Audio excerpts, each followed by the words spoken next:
The papyrus, putting on my table every month. I don't wanna be sad. Don't even try to hide it. No, I don't wanna lose it. And you say how it is, it's so inviting. The papyrus, we're all so alive. The papyrus. Welcome to Papyrus TV Africa. The headlines. Nigeria, Benin Republic sign historic integration agreement. NAD reveals contract doctors now lifeline of Nigeria's health sector. Federal government partners AIHS to push affordable housing through local materials land reforms. Umahi urges Igbo's support for Tinubu during Abia Road inspection visit. VP Shetima to Governor Eno. You won't regret joining APC at massive Uyo reception. Nigeria denies abandoning citizens in Iran, works for evacuation plan. Nigerian army vows to crush killers in Benue, Plateau, North Central State as terror spree escalates. In a landmark development aimed at rescuing West Africa's ailing regional integration efforts, Nigeria and the Republic of Benin have entered into a sweeping bilateral agreement that both countries say will serve as a model for deeper economic, trade, and diplomatic ties across the economic community of West African states ECOWAS. The agreement was sealed in Abuja on Wednesday, June 18th at the inaugural West Africa Economic Summit, YS, with Presidents Bola Ahmed Tinubu of Nigeria and Patrice Talon of Benin presiding over the signing ceremony.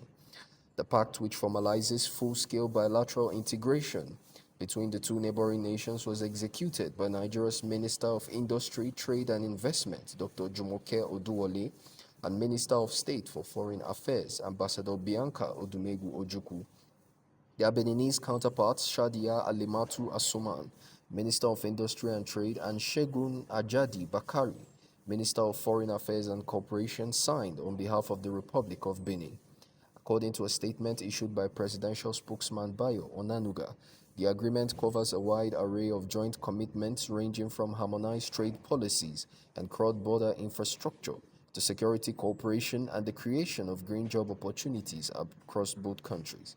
Speaking at the summit, President Talon hailed the pact as a bold step towards real actionable regional integration, stating that Nigeria and Benin were ready to demonstrate what genuine cooperation could look like in a region marred by fragmentation and economic underperformance. President Tinubu and I agreed on full integration between Benin and Nigeria. The responsibility now lies with our ministers to implement it, he said. Benin and Nigeria are more than twins. We are the same people. Let us show the region that integration is possible. In a deeply reflective note, President Talon did not shy away from criticizing the structural failures that have plagued ECOWAS since its inception.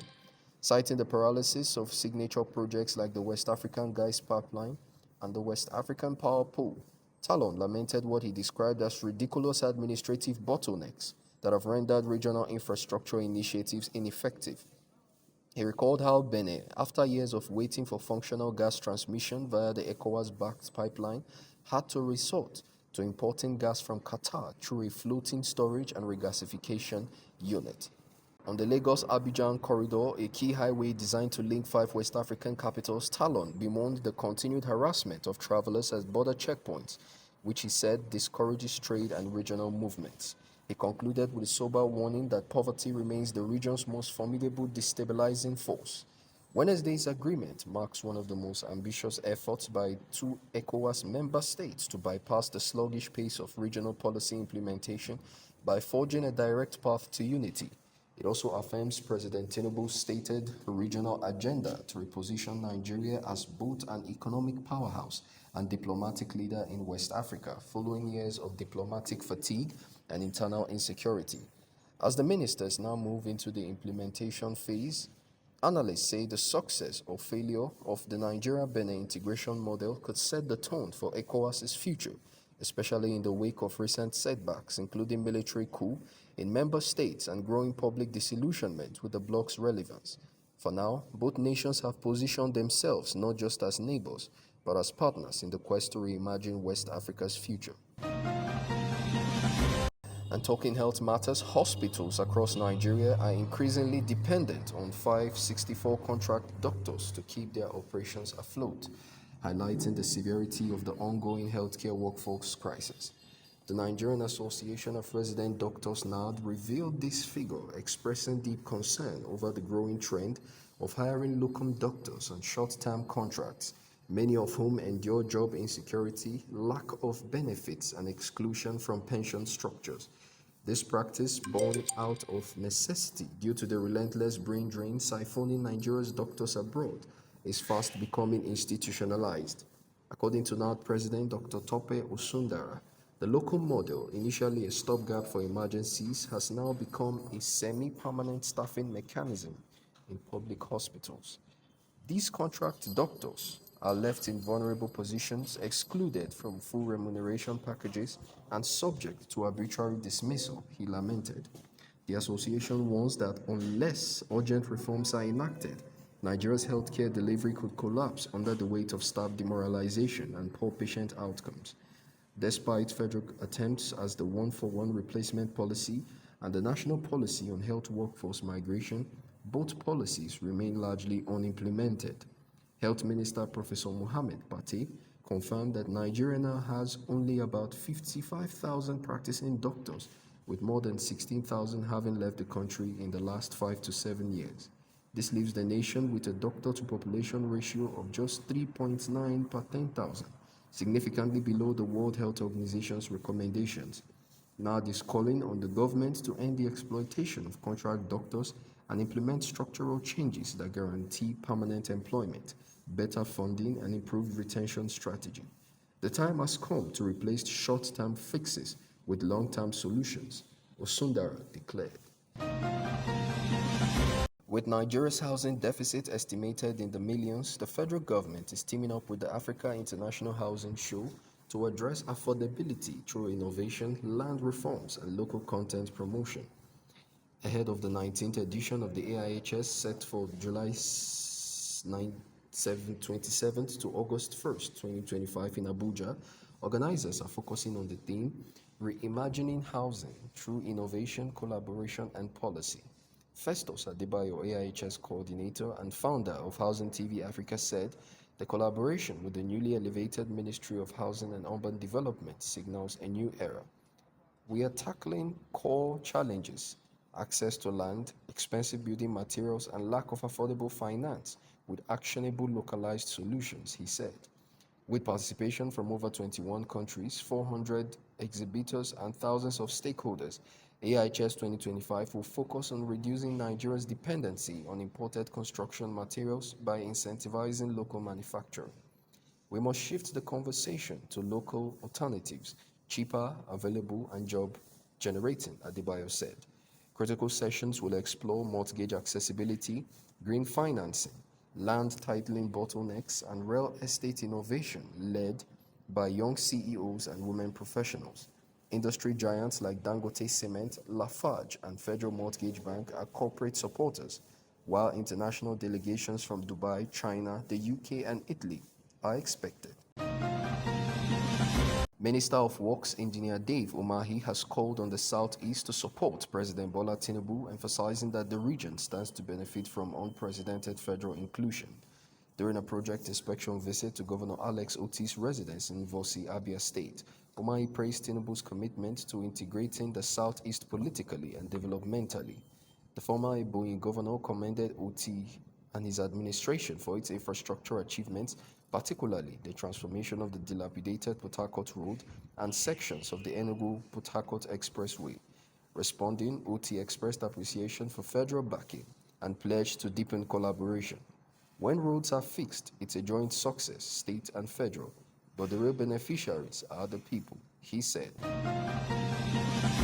Vice President Kashim Shettima has reassured Governor Omoeno of Akwa Ibom that his decision to defect from the PDP to the APC is wise and irreversible, declaring that the ruling party will protect and welcome him. Representing President Tinubu at a grand rally in Uyo, Shettima stated that Tinubu's legacy as a bridge builder ensures no one joining APC will be alienated. The rally held at Gotu Akpabio International Stadium was attended by top APC leaders including Senate President Gotu Akpabio, APC National Chairman Abdullahi Ganduje, and Governors Hope Uzodinma and Basi Utu. Governor Eno cited infrastructure development, including the long-awaited seaport project, as a major reason for aligning with Tinubu's reform-driven administration. Akpabio and Ganduje described the turnout as a movement rather than a mere defection, symbolizing the South-South's full return to national alignment. This is not just politics, this is progress, Akpabio said, adding that Tinubu's administration will prioritize Akwa Ibom's development agenda. The Ministry of Foreign Affairs has debunked reports alleging Nigeria has abandoned its citizens trapped in Iran amid the worsening Iran-Israel conflict.